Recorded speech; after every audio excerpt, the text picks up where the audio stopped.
नमस्कार, आप देख रहे हैं देश की बात। मैं हूं आपके साथ तनवीर। करते हैं खबरों का, लेकिन उससे पहले एक नजर डालते हैं इस वक्त की हेडलाइंस पर। संसद के मॉनसून सत्र को लेकर सरकार की सर्वदलीय बैठक आज संसद भवन में आयोजित होगी। सर्वदलीय बैठक जालंधर में फौजा सिंह के पैतृक गांव में आज होगा अंतिम संस्कार। बेटा बेटी के लिए 6 दिन इंतजार करना पड़ा। कार की टक्कर से हुई थी मौत। यूपी में 1 नवंबर 2025 से सिर्फ BS6 डीजल वाहनों की मिलेगी एंट्री। भारत स्टेज 6 के मानकों के तहत आदेश हुआ जारी।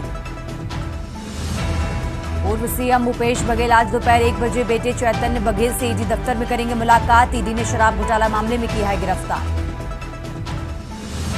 पटना में चंदन मिश्रा मर्डर केस मामले में अब तक महिला समेत 8 आरोपी गिरफ्तार। लापरवाही पर एक SI समेत 5 पुलिसकर्मी सस्पेंड।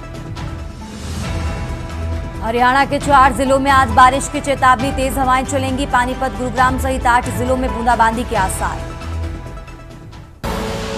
आप देख रहे हैं के न्यूज, खबरों का सारथी। और चलिए अब रुक करते हैं खबरों का और देश की बात की शुरुआत करते हैं दिल्ली की खबर से। दिल्ली से बड़ी खबर आपको बता रहे हैं, जहां संसद के मानसून सत्र को लेकर सर्वदलीय बैठक आज होगी। तो संसद के मानसून सत्र को लेकर सरकार ने सर्वदलीय बैठक बुलाई है। संसद भवन में आयोजित होगी सर्वदलीय बैठक। ये बड़ी खबर दिल्ली से आपको बता रहे हैं, जहां सर्वदलीय बैठक की अध्यक्षता करेंगी रक्षा मंत्री।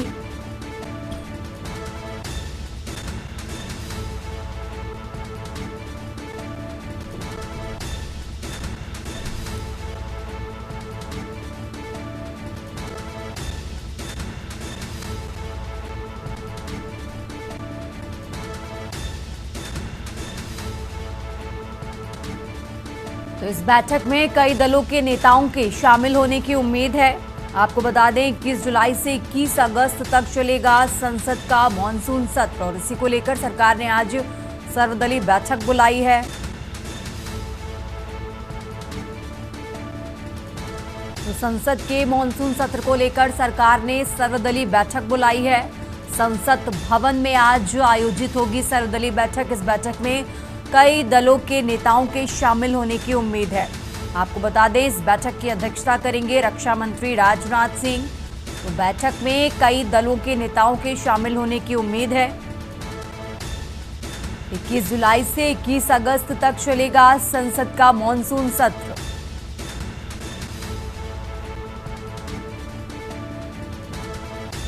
बड़ी खबर आपको दिल्ली से बता रहे हैं, जहां संसद के मॉनसून सत्र को लेकर सरकार ने सर्वदलीय बैठक बुलाई है।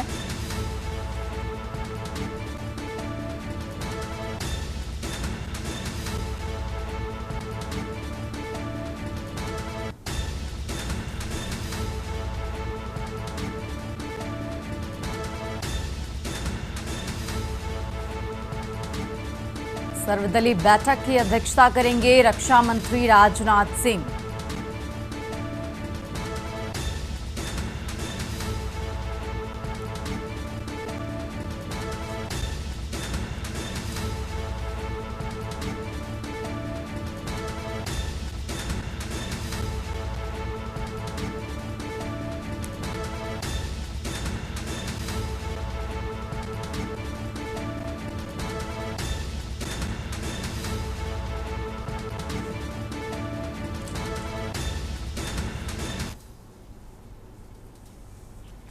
आगे बढ़ते खबरों में अब बात कर रहे हैं लखनऊ की। लखनऊ से खबर आपको बता रहे हैं, जहां सावन में शिव भक्तों पर होगी पुष्प वर्षा। तो सीएम योगी आदित्यनाथ आज करेंगे कांवड़ियों पर पुष्प वर्षा।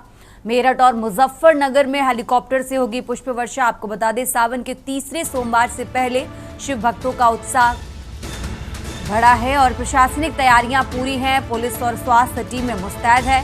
तो श्रद्धालुओं में योगी सरकार के इस आयोजन को लेकर बेहद खास उत्साह है। हर हर महादेव के जयघोष के बीच आसमान से बरसेंगे फूल। तो कांवड़ यात्रा का रंग अब और ज्यादा चमकेगा। लखनऊ से खबर आपको बता रहे हैं, जहां हर हर महादेव के जयघोष के बीच आसमान से बरसेंगे फूल। कांवड़ यात्रा का रंग अब और ज्यादा चमकेगा। राजधानी लखनऊ से बड़ी खबर आपको बता रहे हैं, जहां सावन में शिव भक्तों पर होगी पुष्प वर्षा। तो सीएम योगी आदित्यनाथ आज करेंगे कांवड़ियों पर पुष्प वर्षा। मेरठ और मुजफ्फरनगर में हेलीकॉप्टर से होगी पुष्प वर्षा। तो कांवड़ यात्रा का रंग और ज्यादा चमकेगा। सावन के तीसरे सोमवार से पहले शिव भक्तों का उत्साह। प्रशासनिक तैयारियां पूरी हैं, पुलिस और स्वास्थ्य टीमें मुस्तैद हैं। तो श्रद्धालुओं में योगी सरकार के इस आयोजन को लेकर खास उत्साह है। कांवड़ यात्रा का रंग और ज्यादा अब चमकेगा। हर हर महादेव के जयघोष के बीच आसमान से बरसेंगे फूल।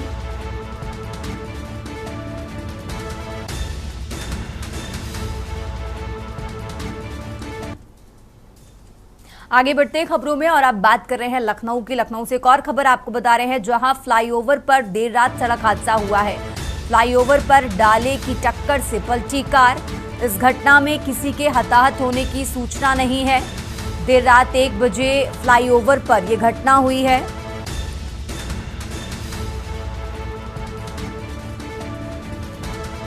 तो लखनऊ से खबर आपको बता रहे हैं।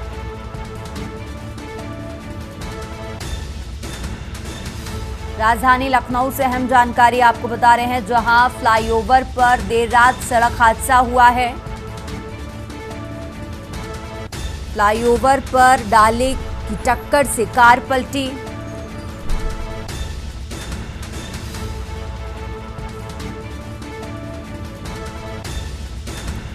तो लखनऊ से खबर आपको बता रहे हैं, जहां फ्लाईओवर पर देर रात सड़क हादसा हुआ। फ्लाईओवर पर डाले की टक्कर से कार पलटी है।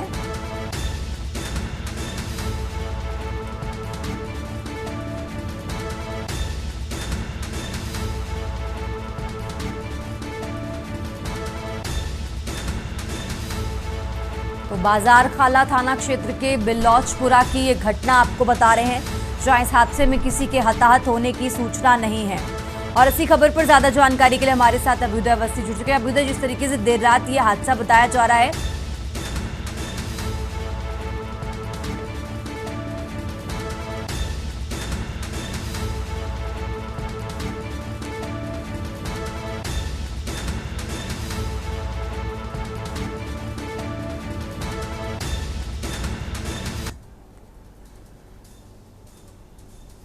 और चलिए खबरों में आगे बढ़ते हैं और अब खबर आपको लखनऊ से बता रहे हैं, जहां योगी सरकार के इस खास आयोजन को लेकर श्रद्धालुओं में बेहद उत्साह है। आपको बता दें, सावन के तीसरे सोमवार से पहले शिव भक्तों का उत्साह बढ़ा हुआ है। हेलीकॉप्टर से पुष्प वर्षा कराई जाएगी। मेरठ और मुजफ्फरनगर में सीएम योगी आदित्यनाथ आज करेंगे कांवड़ियों पर पुष्प वर्षा। तो लखनऊ से बड़ी खबर आपको बता रहे हैं। राजधानी लखनऊ से अहम जानकारी आपको बता रहे हैं, जहां सावन में शिव भक्तों पर होगी पुष्प वर्षा। सीएम योगी आदित्यनाथ आज करेंगे कांवड़ियों पर पुष्प वर्षा। तो मेरठ और मुजफ्फरनगर में हेलीकॉप्टर से पुष्प वर्षा होगी। और इसी खबर पर ज्यादा जानकारी के लिए हमारे साथ ब्यूरो चीफ अभ्युदय अवस्थी जुड़ चुके हैं। अभ्युदय, जिस तरीके से आज सीएम योगी आदित्यनाथ मेरठ और मुजफ्फरनगर में श्रद्धालुओं पर पुष्प वर्षा करने वाले हैं, इस कार्यक्रम लेकर प्रशासन कितना अलर्ट नजर आ रहा है, क्या कुछ तैयारियां चल रही हैं?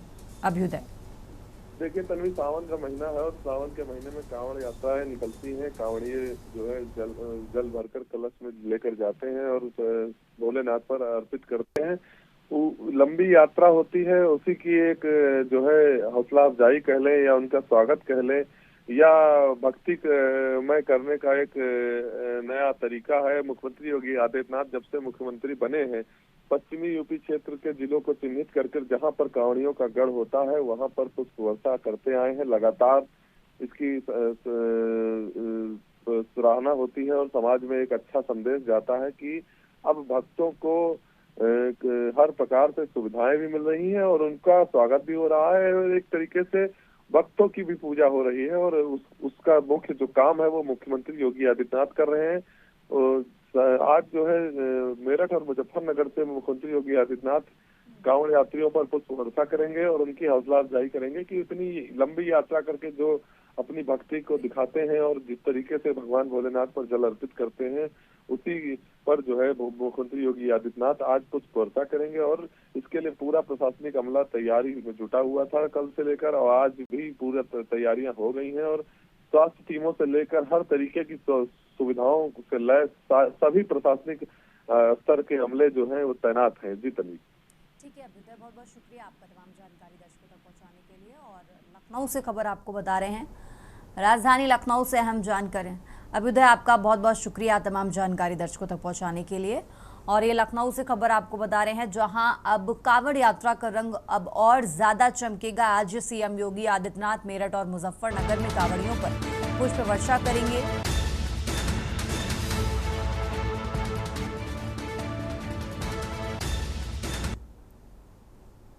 आगे बढ़ते हैं खबरों में। खबर सीतापुर से है, जहां अज्ञात वाहन की टक्कर से बाइक सवार की मौत हो गई है।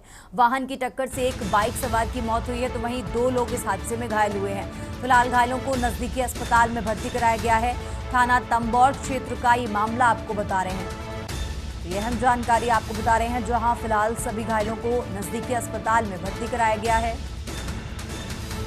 थाना तंबौर क्षेत्र का ये मामला आपको बता रहे हैं। सीतापुर से खबर आपको बता रहे हैं, जहां अज्ञात वाहन की टक्कर से बाइक सवार की मौत हो गई है। इस हादसे में एक बाइक सवार की मौत हुई, तो वहीं 2 लोग घायल हुए हैं। फिलहाल घायलों को इलाज के लिए अस्पताल में भर्ती कराया गया है। सीतापुर से खबर आपको बता रहे हैं, जहां थाना तंबौर क्षेत्र का ये मामला आपको बता रहे हैं।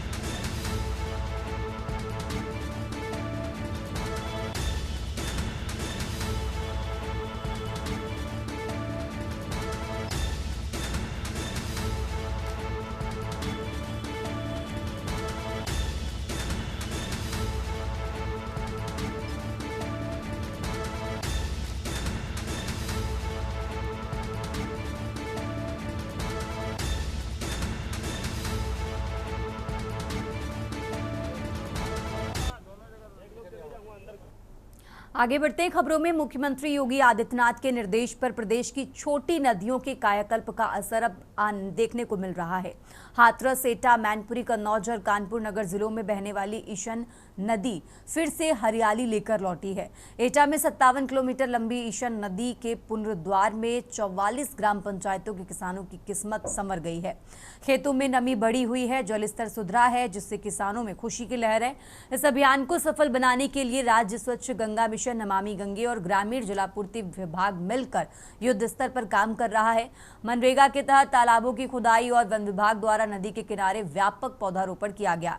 ईशन नदी जैसे प्रयासों से न केवल हरियाली लौटी है, बल्कि ग्रामीणों की उम्मीदें भी फिर से जाग उठी हैं।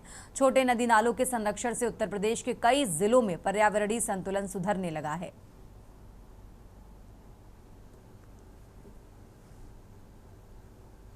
देश की बात में फिलहाल वक्त हो चला एक छोटे से ब्रेक का, फौरन हाजिर होते हैं।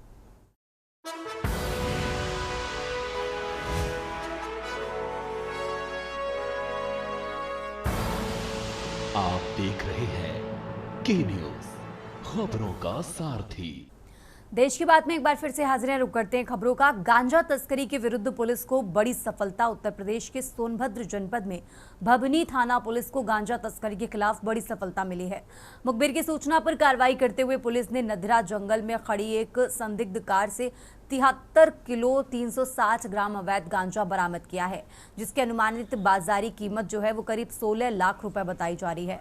मौके से बलिया निवासी प्रकाश यादव को गिरफ्तार किया गया है, जबकि उसके साथी प्रयागराज के सरताज खान और आशिफ खान, कौशाम्बी के राजेश सोनकर और ओडिशा के भगत चरण रांडा उर्फ राजू फरार हैं। गिरफ्तार आरोपी ने पूछताछ में बताया कि वे ओडिशा के संबलपुर जिले से गांजा लाकर उत्तर प्रदेश के विभिन्न जिलों में सप्लाई करते थे। हर खेप पर प्रकाश को करीब 30,000 रुपए मिलते थे। पूरे नेटवर्क का संचालन कई जिलों में फैला हुआ था, जिससे भबनी पुलिस की सक्रियता ने उजागर कर दिया है। पुलिस ने NDPS एक्ट के तहत मुकदमा दर्ज कर तस्कर को जेल भेज दिया है और फरार आरोपियों की तलाश में टीमें दबिश दे रही हैं।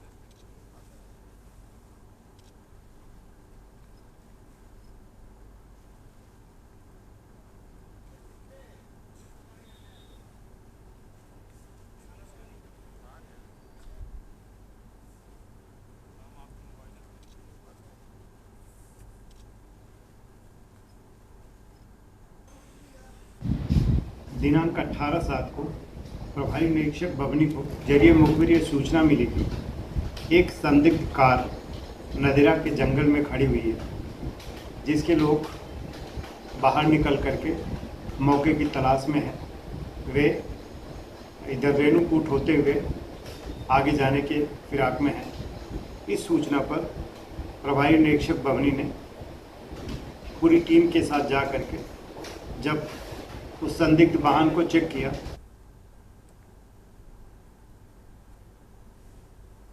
और चलिए खबरों में आगे बढ़ते हैं। हरदोई में कावड़ यात्रा व श्रावण मेले का जायजा लेने के लिए जिलाधिकारी अनुनय झा ने पुलिस अधीक्षक नीरज कुमार जादौन के साथ राजघाट व बाबा मनसा नाथ मंदिर बिलग्राम का भ्रमण किया। राजघाट में उन्होंने मेले की समस्त व्यवस्थाओं को देखा। जिलाधिकारी ने निर्देश दिया कि बैरिकेटिंग को थोड़ा पीछे खिसकाया जाए ताकि कावड़ यात्रियों को जल भरने में आसानी हो। जिलाधिकारी ने कहा कि मेले में साफ सफाई के बेहतर प्रबंध किए जाएं। पुलिस अधीक्षक ने कहा कि मेले में सुरक्षा की व्यवस्थाओं को बनाए रखने के लिए पुलिस टीमें लगातार गश्त कर रही हैं। राजघाट के निरीक्षण के बाद वो बाबा मनसा नाथ मंदिर बिलग्राम पहुंचे। यहां उन्होंने सभी व्यवस्थाओं का जायजा लिया और मंदिर परिसर में वंदन योजना के अंतर्गत चल रहे कार्य को देखा तथा कार्य में आवश्यक सुधारों के संबंध में संबंधित अधिकारियों व कार्यकारी संस्था को निर्देश दिए।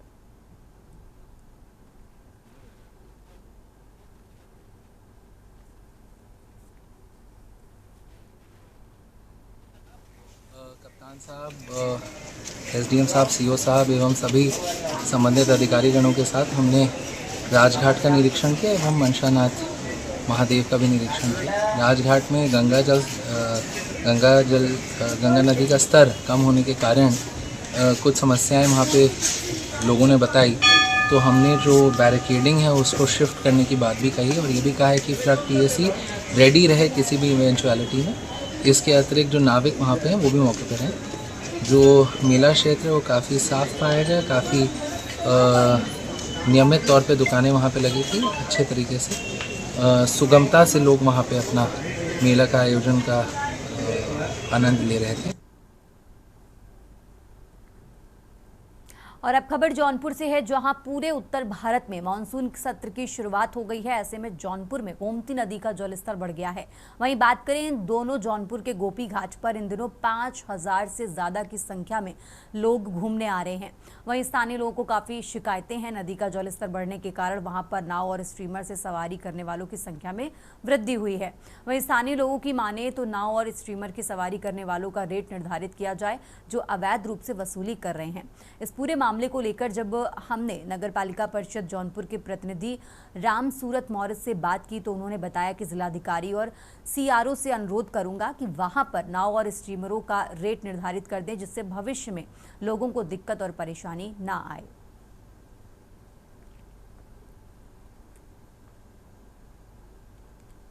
गोपी घाट पे लगभग एक दिन में 5000 से अधिक लोग घूमने आ रहे हैं। तो जो अवैध रूप से स्टीमर चल रहे हैं, नाव चल रही हैं, अवैध रूप से वसूली हो रही है, किसी से कोई रेट निर्धारित नहीं है, उस पर नगर पालिका के तरफ से मैं माननीय जिलाधिकारी महोदय से आग्रह करूंगा, सीआरओ साहब से आग्रह करूंगा कि वहां पर कोई नियम निर्धारित कर दें, क्योंकि कोई भी जनता कभी दुर्घटना न हो, इससे नगर पालिका की तरफ से कोई दिक्कतें ना आने पावे।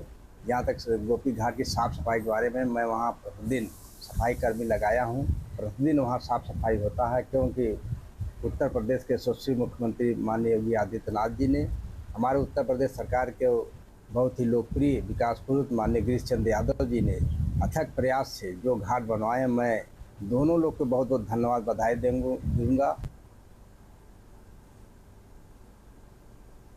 आगे बढ़ते हैं खबरों में। फर्रुखाबाद जनपद के कायमगंज तहसील सभागार में जिलाधिकारी आशुतोष कुमार द्विवेदी की अध्यक्षता में संपूर्ण समाधान दिवस का आयोजन किया गया। इस अवसर पर डीएम एसपी आरती सिंह, सीडीओ अरविंद कुमार मिश्र, एसडीएम रविंद्र सिंह व सीओ संजय वर्मा ने जन समस्याएं सुनी। कार्यक्रम में कुल 117 शिकायतें प्राप्त हुई, जिनमें से 19 का मौके पर निस्तारण किया गया। इनमें राजस्व विभाग के 32, पुलिस विभाग के 35, विकास विभाग की 17, विद्युत विभाग की 4 तथा अन्य विभागों की 16 शिकायतें शामिल थी।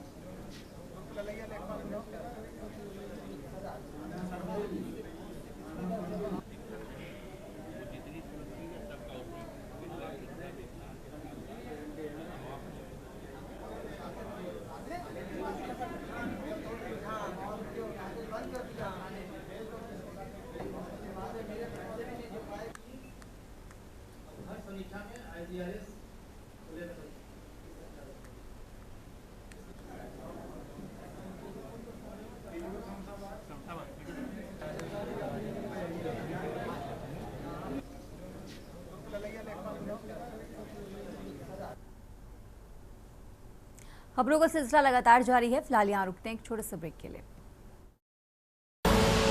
आप देख रहे हैं के न्यूज खबरों का। ब्रेक से वापस आ चुके हैं। रुक करते हैं खबरों का। खबर कानपुर से है, जहां कानपुर के नवाबगंज थाने में दरोगा समेत 10 पुलिसकर्मियों के खिलाफ कोर्ट के आदेश पर गंभीर धाराओं में मुकदमा दर्ज किया गया।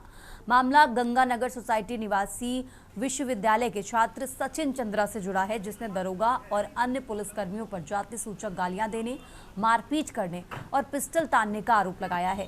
पीड़ित छात्र का कहना है कि शराब के लिए पैसे न देने पर दरोगा निखिल कुमार शर्मा, मकान मालिक भूपेंद्र और अन्य पुलिसकर्मी उसके कमरे में घुसाए और मारपीट की। इतना ही नहीं, उसे धमकाया गया और जाति सूचक शब्दों का प्रयोग किया गया। सचिन चंद्रा ने बताया कि वो कई दिनों से थाने और एसीपी कार्यालय के चक्कर काट रहा था, लेकिन कहीं सुनवाई नहीं हुई। अंततः उसे कोर्ट की शरण लेनी पड़ी, जहां से आदेश मिलने के बाद 17 जुलाई को नवाबगंज थाने में मुकदमा दर्ज किया गया। इस मामले पर joint police commissioner Ashutosh Kumar ने कहा कि कोर्ट के निर्देशानुसार मुकदमा दर्ज कर लिया गया है और आगे की विधिक कार्रवाई की जा रही है।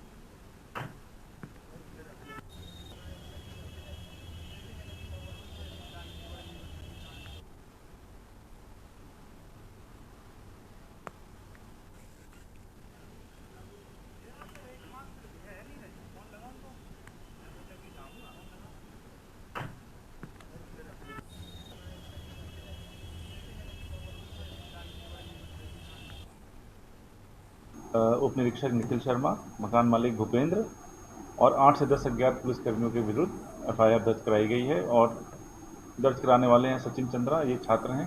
इनका कहना है कि इन्होंने हमारे घर में घुस के मारा पीटा, पैसे की मांग करी और उसमें उनकी एफआईआर नहीं लिखी गई, तो ये कोर्ट को उन्होंने अप्रोच किया। कोर्ट के आदेश पर दर्ज की गई है और विधिक कार्रवाई की जा रही है।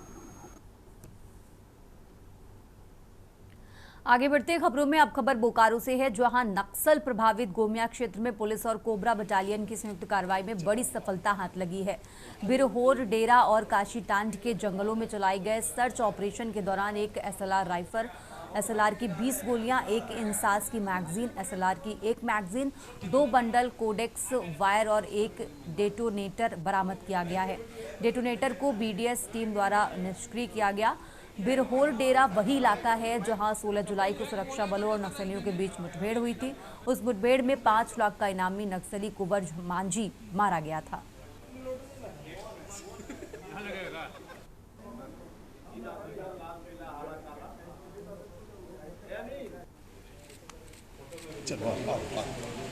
वहाँ पर एक नक्सलियों और पुलिस की संयुक्त जो टीम थी, कोबरा और पुलिस की, उसके बीच में मुठभेड़ हुई थी। उसी के फॉलोअप में जो है सर्च अभियान अलग अलग डायरेक्शन में जो है कंटिन्यू जारी थे।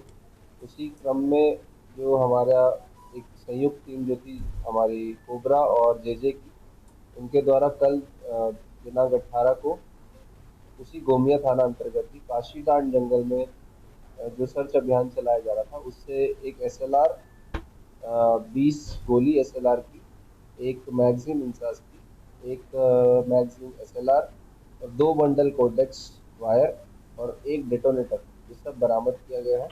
डेटोनेटर को बीडीडी टीम के द्वारा विनष्ट किया गया है और काफ़ी अच्छी बरामदगी है, इसकी इन्वेस्टिगेशन में भी हेल्प मिलेगी। और अब खबर जामताड़ा से है, जहां कुंडहित प्रखंड में विधानसभा अध्यक्ष और नाला विधायक रविंद्रनाथ महतो ने बगहेडरी थाना भवन का विधिवत उद्घाटन किया। इस दौरान उन्होंने फीता काटकर नवनिर्मित भवन का उद्घाटन किया और उसके बाद विधानसभा अध्यक्ष को गार्ड ऑफ ऑनर दिया गया। उद्घाटन समारोह में संथाल परगना के पुलिस महानिरीक्षक शैलेंद्र कुमार सिन्हा, जामताड़ा पुलिस अधीक्षक राजकुमार मेहता, जामताड़ा उपायुक्त रवि आनंद और सीडीपीओ मनोज महतो समेत अन्य गणमान्य लोग मौजूद रहे। उद्घाटन के बाद विधायक रविंद्रनाथ महतो ने नया थाना भवन का निरीक्षण भी किया। नया थाना भवन पुलिस कर्मियों के लिए अत्याधुनिक सुविधाओं से लैस है। इसमें थाना प्रभारी कक्ष, महिला और पुरुष बंदी के लिए हाजत और जवानों के लिए सुविधाएं भी उपलब्ध हैं।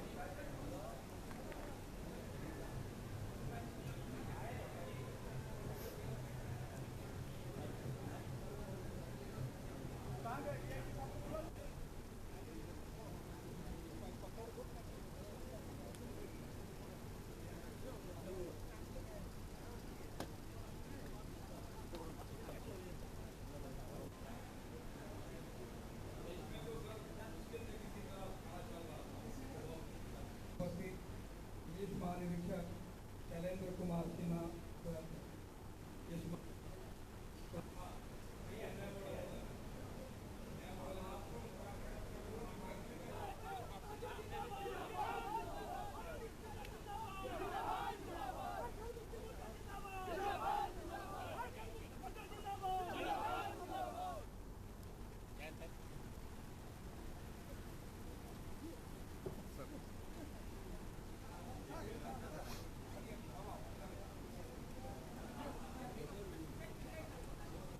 और अब खबर जामताड़ा से है, जहां मिहिजाम में झारखंड सरकार के मंत्री डॉक्टर इरफान अंसारी ने 3 नई विकास योजनाओं का विधिवत शिलान्यास किया। इस अवसर पर भारी संख्या में समर्थकों और कार्यकर्ताओं ने उनका जोरदार स्वागत किया। कार्यक्रम के दौरान मंत्री ने पीएससी प्लेटफॉर्म, स्लैब कलवर्ट निर्माण और नाली निर्माण कार्यों की शुरुआत नारियल फोड़कर और फीता काटकर की। अपने संबोधन में मंत्री अंसारी ने कहा कि जामताड़ा विधानसभा क्षेत्र में लगातार विकास काम जारी है। उन्होंने बताया कि पूर्व नारायणपुर में डिग्री कॉलेज की नींव रखी जा चुकी है और जल्द ही जलापूर्ति योजना का भी शुभारंभ किया जाएगा। मंत्री ने कहा कि उनका उद्देश्य है कि हर गांव और मोहल्ले तक बुनियादी सुविधाएं पहुंचे। इस दौरान मंत्री अंसारी ने अपने बेटे के अस्पताल निरीक्षण को लेकर उठे विवाद पर भी बयान दिया। उन्होंने कहा कि समाज सेवा उनके परिवार की परंपरा रही है और उन्हें अपने बेटे पर गर्व है। उन्होंने विपक्ष पर बिना कारण विवाद को तूल देने का आरोप लगाया और इसे दुर्भाग्यपूर्ण बताया।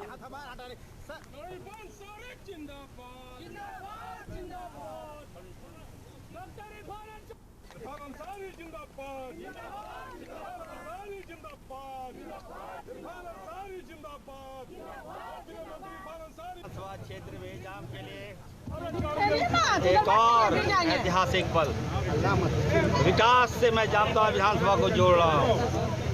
नारायणपुर में मैंने डिग्री कॉलेज दिया, जामताड़ा में 122 करोड़ का जलापूर्ति योजना दिया, बहुत जल्द उसका शिलान्यास करूँगा।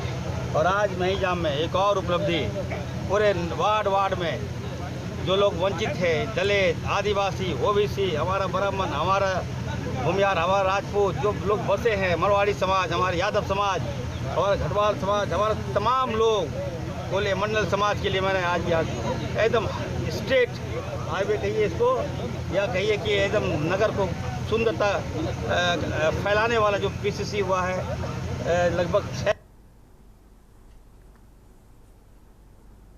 आगे बढ़ते हैं खबरों में। खबर बोकारो से है, जहां जिले के अलकुशा काशी टोला में पारिवारिक विवाद ने हिंसक रूप ले लिया, जिसमें 40 वर्षीय विकलांग व्यक्ति कमल दास की मौके पर ही मौत हो गई। जानकारी के अनुसार मोहल्ले के 45 वर्षीय शिबू दास ने डंडे से सिर पर वार कर कमल की हत्या कर दी। बताया जा रहा है कि शिबू को यह आपत्ति थी कि उसकी बेटी अक्सर कमल की पत्नी सुसनी देवी के संपर्क में रहती थी। इसी बात को लेकर दोनों परिवारों में कई बार कहासुनी हुई थी। शिबू ने सुसनी को अपशब्द कहे, जिसका विरोध करते हुए कमल बीच में आए। तभी गुस्साए शिबू ने हमला कर दिया। गंभीर रूप से घायल कमल को पहले बोकारो सदर अस्पताल, फिर केएम मेमोरियल और अंत में रिम्स रांची रेफर किया गया, लेकिन रास्ते में उनकी मौत हो गई। कमल की पत्नी सुसनी देवी घरेलू काम कर परिवार चलाती हैं और उनके 2 बच्चे हैं। घटना के बाद इलाके में आक्रोश है। स्थानीय लोगों ने चास थाना में एफआईआर दर्ज कर आरोपी की गिरफ्तारी की मांग की है।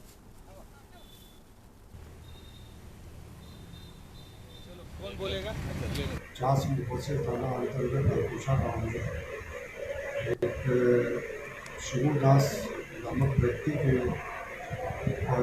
घर के बगल में कमल दास के परिवार के साथ हकझक हुआ।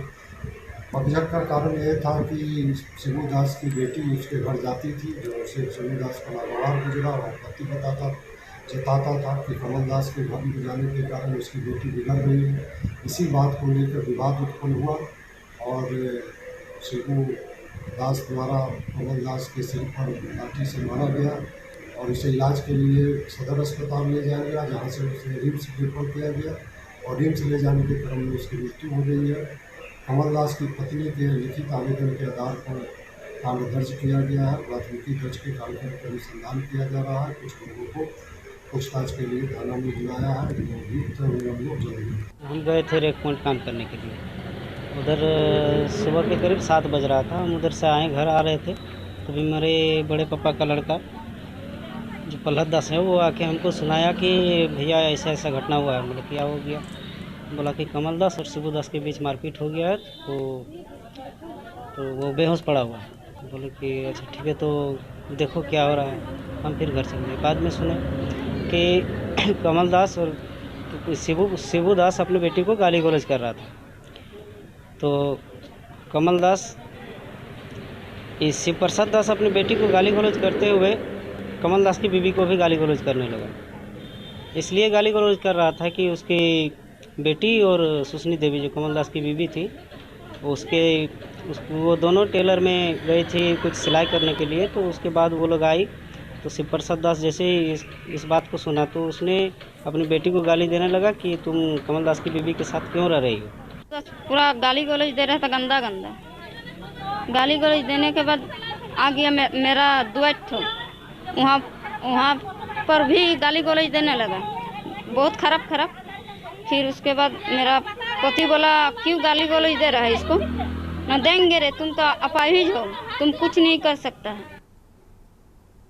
और देश की बात में अब बात कर रहे हैं बुलंदशहर की। बुलंदशहर से खबर आपको बता रहे हैं जहां चोरी के आरोप में मां बेटे ने जहर खाया है। चोरी का आरोप से परेशान मां बेटे ने खाया जहर। एक सप्ताह पहले महेंद्र उपाध्याय के घर पर लाखों की चोरी हुई थी।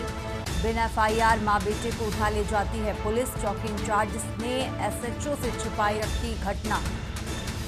तो पूछताछ के लिए लाया गया था चौकी। सीओ की तरफ से ये बयान दिया गया है। एसएसपी को पत्र देकर छुड़वाने की तहरीर दी थी। पीड़ित परिवार की तरफ से कहा गया। नरौरा थाना क्षेत्र के बैलोन का ये मामला आपको बता रहे हैं। तो बुलंदशहर से खबर आपको बता रहे हैं जहां चोरी के आरोप में मां बेटे ने जहर खाया है। बुलंदशहर से खबर आपको बता रहे हैं चोरी के आरोप में मां बेटे ने खाया जहर।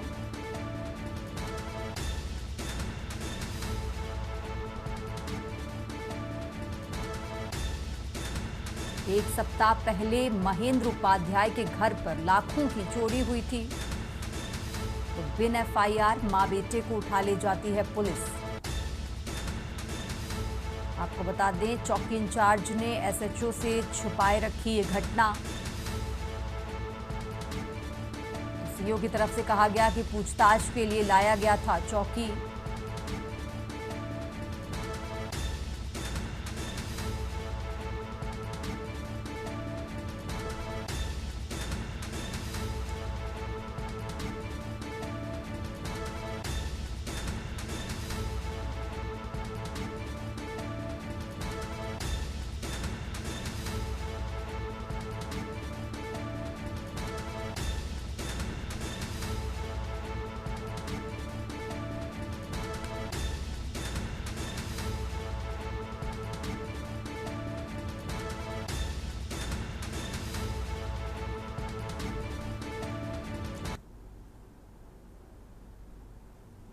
आगे बढ़ते हैं खबरों में। खबर लखनऊ से है जहां उत्तर प्रदेश में बढ़ सकती हैं बिजली की दरें।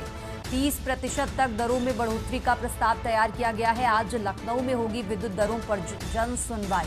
तो अगस्त के पहले सप्ताह में हो सकती है बिजली दरों की घोषणा। 25 जुलाई को राज्य सलाहकार समिति की बैठक होगी। तो चालू वित्तीय वर्ष में करीब 19,600 करोड़ का दिखाया है घाटा। तो नियामक आयोग दरों को लेकर एआरआर पर कर रहा है सुनवाई। लखनऊ से खबर आपको बता रहे हैं। राजधानी लखनऊ से अहम जानकारी आपको बता रहे हैं। और इसी खबर पर ज्यादा जानकारी के लिए हमारे साथ अभ्युदय अवस्थी जुड़ चुके हैं। अभ्युदय, जिस तरीके से आज लखनऊ में विद्युत दरों पर जन सुनवाई होने वाली है, क्या कुछ जानकारी इसको लेकर आपके पास? देखिए, ऊर्जा विभाग की जो 3-4 कंपनियां हैं जिसमें मध्यांचल विद्युत वितरण निगम, पूर्वांचल विद्युत वितरण निगम और पश्चिमांचल विद्युत वितरण निगम के साथ साथ जो केस्को है, उन सभी को का जो संयुक्त रूप से जो विद्युत वितरण का जो घाटा है वो लगभग 19,600 करोड़ से के लगभग है। और इससे ज्यादा ही घाटा बिजली विभाग को उठाना पड़ रहा है। उसी को देखते हुए चारों कंपनियों ने एक प्रस्ताव दिया है जिसमें 30% तक की बढ़ोतरी की सिफारिश की है और विद्युत दरों की को 30% तक बढ़ाए जाने ही घाटे को पूरा कर सकता है। उसी क्रम में 21 जुलाई को एक सुनवाई होनी है जो कॉन्स्टिट्यूशनल कमेटी है जो एडवाइजर के रूप में जो काम करती है, जो विद्युत दरों को बढ़ाने के लिए एक संवैधानिक समिति का गठन किया गया था, वो सुनवाई वो भी उसमें सलाह देगी। और जो विद्युत नियामक आयोग है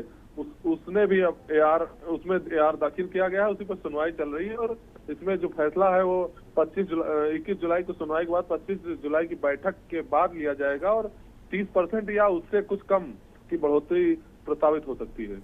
ठीक है अभ्युदय, बहुत बहुत शुक्रिया आपका तमाम जानकारी दर्शकों तक पहुंचाने के लिए। और ये लखनऊ से खबर आपको बता रहे हैं, राजधानी लखनऊ से अहम जानकारी, जहां नियामक आयोग दरों को लेकर ARR पर कर रहा सुनवाई।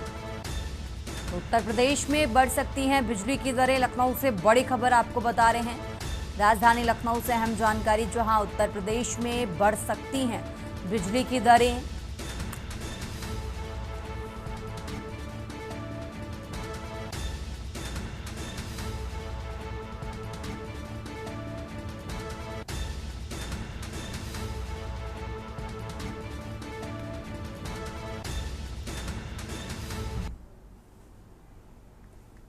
और अब खबर रायपुर से है, जहां चैतन्य बघेल से मिलने ईडी ऑफिस जाएंगे भूपेश बघेल। तो कांग्रेस करेगी आज राजीव गांधी भवन के सामने विरोध प्रदर्शन में कई वरिष्ठ कांग्रेसी नेता शामिल होंगे। 22 जुलाई को प्रदेश व्यापी चक्का जाम का कांग्रेस का ऐलान।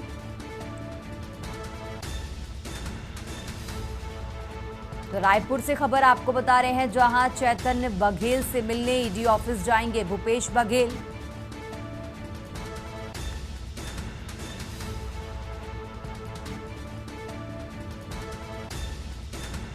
रायपुर से खबर आपको बता रहे हैं, जहां कांग्रेस आज करेगी राजीव गांधी भवन के सामने विरोध प्रदर्शन। तो प्रदर्शन में कई वरिष्ठ कांग्रेसी नेता शामिल होंगे। इसके बाद आपको बता दें, 22 जुलाई को प्रदेश व्यापी चक्का जाम का कांग्रेस पार्टी की तरफ से ऐलान किया गया है। तो रायपुर से खबर आपको बता रहे हैं, जहां चैतन्य बघेल से मिलने ईडी ऑफिस जाएंगे भूपेश बघेल।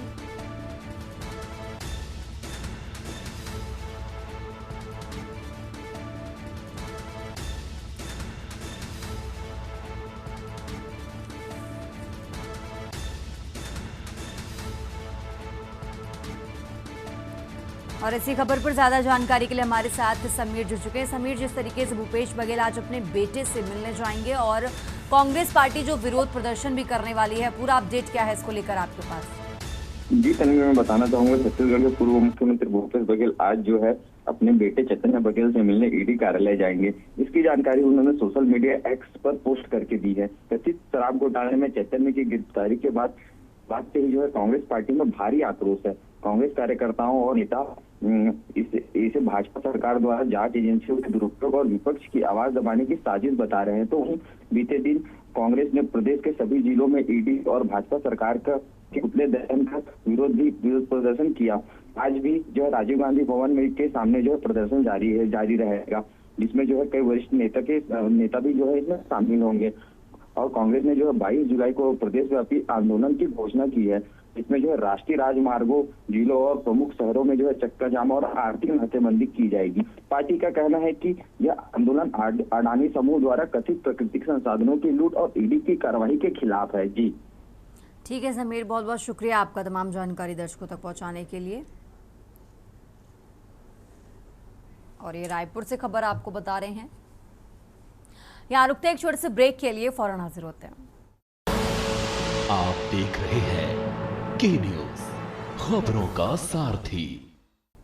ब्रेक से वापस आ चुके हैं और अब खबर ललितपुर से है, जहां आम लोगों की विद्युत से जुड़ी समस्याओं के निराकरण के लिए शासन के आदेश पर 3 दिन का एक मेगा कैंप आयोजित किया गया। इसमें लोगों के विद्युत बिल, कनेक्शन एवं मीटर संबंधी समस्याओं का निराकरण किया गया। कैंप में 208 शिकायत आई, जिनमें 29 का निस्तारण मौके पर किया गया और करीब राजस्व जमा भी किया गया है।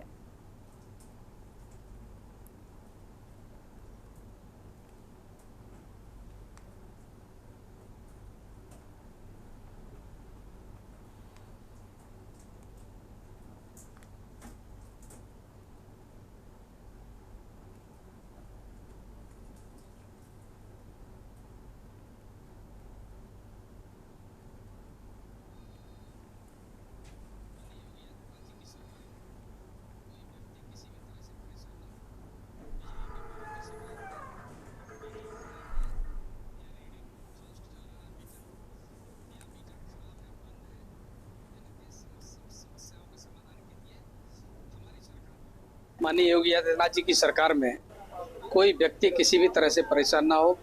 बिजली के बिलों की शिकायत है, मीटर खराब है या रीडिंग फास्ट चल रहा है मीटर, या मीटर खराब है बंद है, इनके समस्याओं के समाधान के लिए हमारी सरकार ने 3 दिन लगातार इस तरह के कैंप लगाए। आज मैं इस कैंप पर इसलिए आया हूँ खास तौर से कि नेहरू नगर क्षेत्र में ये कैंप है। यहाँ अधिकतर लोग गरीब किस्म के लोग निवास करते हैं और उनके बिलों में भारी विसंगतियां पाई जा रही थी। देखिए, शासन और हमारे उच्चाधिकारियों के निर्देशानुसार ये 3 दिन 17 जुलाई, 18 और 19 जुलाई को महा कैंप का आयोजन किया जा रहा है प्रदेश भर में। उसी के तारतम्य में हम लोगों ने यहाँ ललितपुर में आज 19 को नेहरू नगर बिजली घर पे ये कैंप लगाया है। बहुत ही हर्ष और सम्मान का विषय है कि हमारे माननीय प्रतिनिधि, जनप्रतिनिधि जी, विधायक जी जो है यहाँ पर इस कैंप का एक वो जायजा लेने के लिए आए हैं। और अब बात कर रहे हैं राजधानी लखनऊ की। लखनऊ से खबर आपको बता रहे हैं। लखनऊ से अहम जानकारी, जहां ग्राम विकास को डिप्टी सीएम केशव प्रसाद मौर्य के निर्देश, डबल इंजन सरकार जा रही जनता के घर तक, डिप्टी सीएम की तरफ से कहा गया है। लखनऊ से खबर आपको बता रहे हैं, जहां ग्राम चौपाल से गांव की समस्या गांव में समाधान कराया जाए। तो ग्रामीणों की समस्याओं का हल डबल इंजन सरकार करेगी। डिप्टी सीएम केशव प्रसाद मौर्य की तरफ से ये बातें कही गई हैं। और अब तक ग्राम चौपालों में 5 लाख से ज्यादा प्रकरणों का निस्तारण हुआ है। तो अब तक 1.5 लाख से ज्यादा ग्राम चौपालों का हुआ आयोजन। लखनऊ से खबर आपको बता रहे हैं, जहां ग्राम विकास को डिप्टी सीएम केशव प्रसाद मौर्य के निर्देश, डबल इंजन सरकार जा रही जनता के घर तक। तो लखनऊ से अहम जानकारी आपको बता रहे हैं, जहां ग्राम विकास को डिप्टी सीएम ने निर्देश दिए हैं।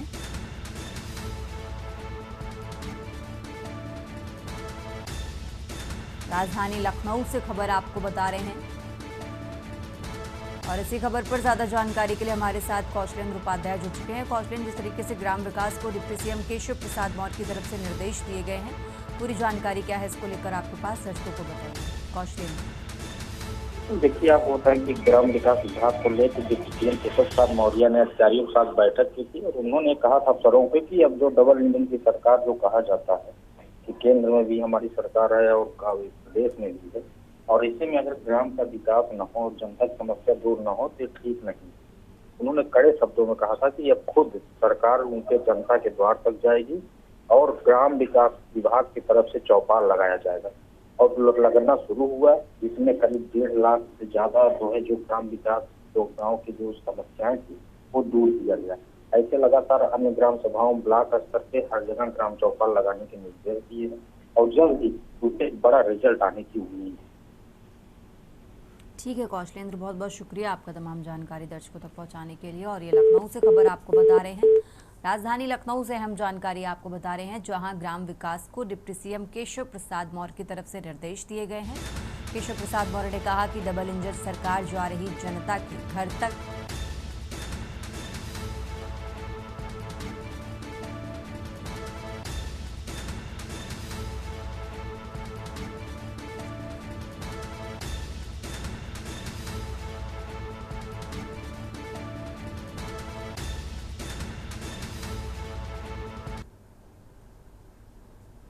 देश की बात में फिलहाल इतना ही। आप देखते रहिए के न्यूज इंडिया। आप देख रहे हैं के न्यूज, खबरों का सारथी।